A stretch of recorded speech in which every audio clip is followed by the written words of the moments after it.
Recientemente se publicó información que permite sacar conclusiones con respecto a la actividad económica del año pasado, 2023, ya cerrado. De eso hablará en la columna de hoy de Análisis Económico Germán de Agosto. ¿Cómo anda, Germán? ¿Cómo andas, Tincho? ¿Todo bien? Todo bien.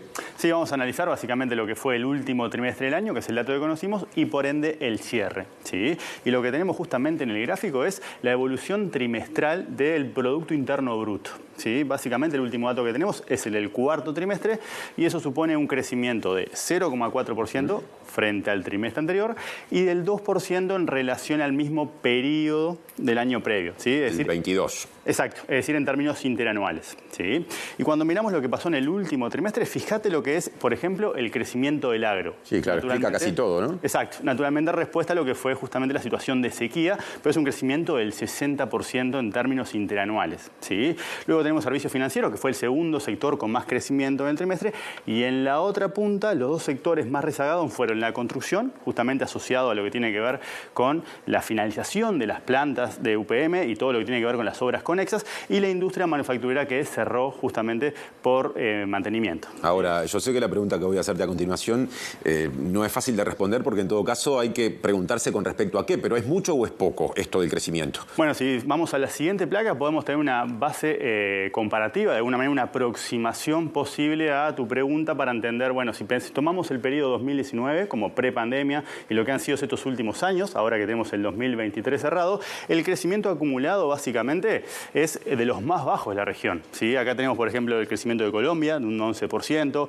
Brasil creció casi un 8%, Paraguay, Chile, bueno, Argentina y Perú, y Uruguay, cuando lo miramos en términos anuales, es decir, acá estamos comparando promedio del año 2023 contra el promedio del año 2019, nos da justamente un crecimiento que no llega al 3%, es decir, es un bajo crecimiento en el periodo, es el más bajo de la región, ¿sí? La situación cambia un poquito cuando tomamos los cuartos trimestres, pero de alguna manera no cambian las conclusiones en torno a lo que viene siendo un desempeño macro bastante pobre en términos de crecimiento, que se suma también a 5 años previos de bajo crecimiento, es decir, Uruguay no crece hace bastante tiempo cuando miramos una perspectiva más larga. Sí, es cierto que en el periodo anterior se hablaba de desaceleración, recuerdo. Exacto, vos tenés 2015, 2019, previo a la pandemia, teníamos una desaceleración importante con un crecimiento bajo en relación a lo que había sido el periodo anterior, donde registramos el periodo de crecimiento más extenso y más intenso de lo que es nuestra historia, ¿sí? Entonces, acá tenemos casi 10 años justamente creciendo a una tasa anual muy bajita, ¿sí?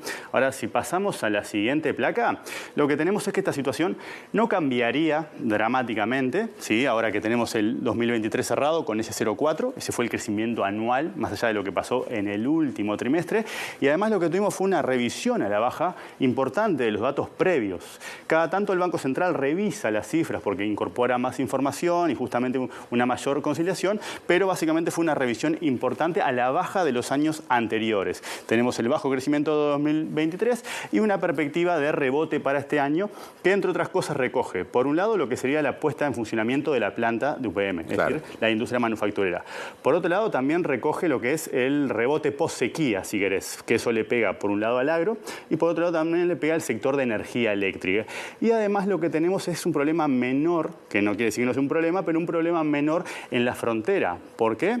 Porque si vamos a la siguiente placa, fíjate que el diferencial con Argentina cayó casi a la mitad de lo que teníamos hace pocos meses, ¿sí? Nosotros tuvimos el pico de la brecha cambiaria en septiembre del 2023, cuando se disparó el dólar, 180% más caro era Salto que Concordia, que es lo que tomamos para tomarle la temperatura al asunto, y el último dato, que es el de enero, baja al 97%, es decir, estamos obviamente caros, pero mucho menos caros de lo que estábamos unos meses atrás, y eso supone menor sufrimiento para el litoral y por ende una buena noticia para lo que sería el crecimiento de todo el país o un factor positivo que podría incidir sobre esa situación en términos cambiarios. Sí, de hecho, cuando en septiembre se generó, se alcanzó ese récord, ¿no?, de brecha cambiaria, había desde el sector comercial de Montevideo, de distintas actividades, mucha gente que decía que también se notaba en la capital, no solo en el litoral, aunque por supuesto más en el litoral. Tal cual, principalmente por el contrabando. Naturalmente es algo que tenía impacto principalmente en el litoral, pero afectaba a todo el país.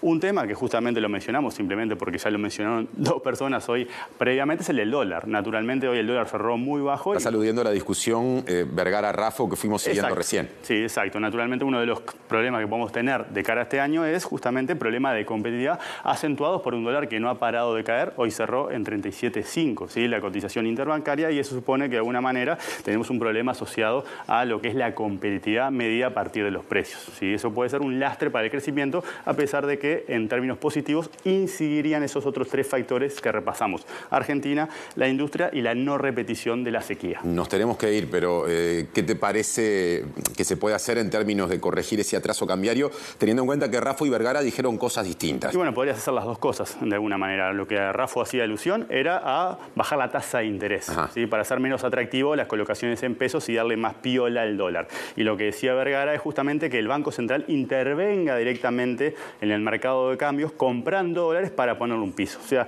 serían dos formas de intervenir. Una tiene que ver con el instrumento del Banco Central, que es la tasa de interés. Una tasa de interés más baja favorecería el aumento del dólar, y la otra es directamente con intervenciones para ponerle un piso comprando justamente dólares en el mercado cambiario. O sea, son como las dos opciones que estaban barajando los dos, y ambas deberían ir en el sentido de un dólar que repunta.